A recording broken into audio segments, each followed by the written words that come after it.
Гульнара Султанбек, у вас есть вопросы? Спасибо, у меня один вопрос.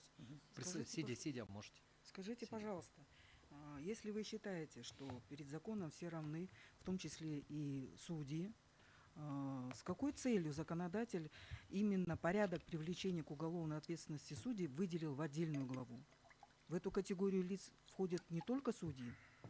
Нет, здесь я согласен с вашими доводами в части того, что у них должна быть специальная защита. Но мы считаем, что, то есть процессуально какой-то иммунитет должен быть, чтобы в отношении, в любом процессе кто-то недоволен судьей, проигравший, выигравшая сторона. Всегда больше, чем в отношении обычных граждан, недовольство может возникнуть в связи с работой. Но в данном случае я же сказал, что вот они, судьи, переведены в особую категорию, и чтобы начать какие-либо действия в отношении судьи, сначала надо получить постановление о возбуждении в отношении, привести доводы, доказать генеральному прокурору. И когда он после того возбудит дело, и только после этого проводить действия. Я считаю, что вот именно это в отношении депутатов, экс-президента, президента, отрешенного в отношении судей, членов правительства, является достаточным иммунитетом защиты от неправомерного уголовного преследования. Но предыдущий кодекс, он также говорил о том, что возбуждением уголовного дела считалось письменное уведомление лица о подозрении в совершении преступления. То есть как такового порядка возбуждения уголовного дела не было. То есть никаких постановлений о возбуждении уголовных дел не выносилось.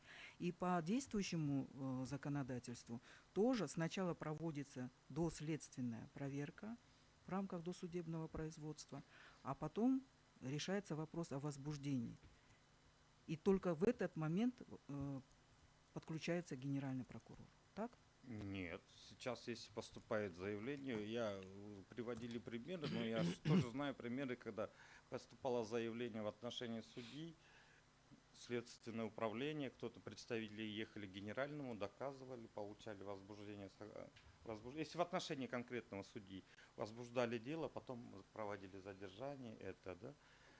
Если по факту, там уже другое. Я не следователь, но в данном случае я считаю, что раньше, я же привел вот именно на момент вашего случая, что была процедура возбуждения уголовного дела через 476 статью с отсылкой на конституционный закон.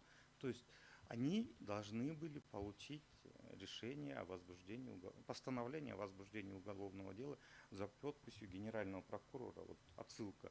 И то, что они это не сделали, сейчас я не знаю, как суд решит, чем это дело закончится. Есть еще вопросы у вас? Статья 5, она же конкретно говорится в УПК. С какого момента считается дело возбужденным? Нет, там она не говорит, что дело считается возбужденным. Там дает понятие определения доследственной проверки. Он высказал свою позицию относительно вашего вопроса. У вас есть другой вопрос? Нет вопросов, спасибо. Самат Кыштобекович, у вас есть вопрос к представителю Вопросов нет. Президента и Кабинета министров? Уважаемые коллеги, у меня к вам вопрос, вот как бы в уточнение вопроса обращающейся стороны. Вот вы сами сказали относительно того, что, если какой-то следователь там, может быть, недобросовестно по какой-либо причине, там, может быть, не потому что непрофессионально отнесся к своему делу и допустил вот подобные ошибки. Да? И вот, исходя из того, чтобы подобных случаев не было, вообще порядок невозбуждения, об этом вопросов сейчас нету. Регистрации в ЕРП, да? Это первый момент.